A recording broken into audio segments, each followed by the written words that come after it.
के हमके मारेला मुस्की गजब करे स्माइल बा ए हमरे खाली सुन रे सखी ओ तोरा दिलवा आइल बा देखी के हमके मारेला मुस्की गजब करे स्माइल बा हम तो पहता कोई नहीं के करो से फसल बा हम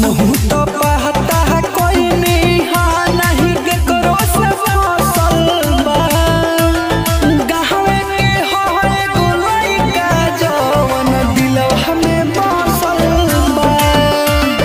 गाँव के होए गुलई का जवन दिलवा हमें बसल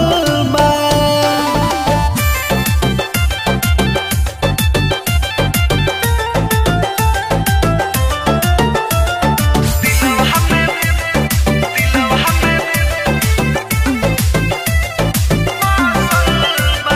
प्रमोद के संगे अमर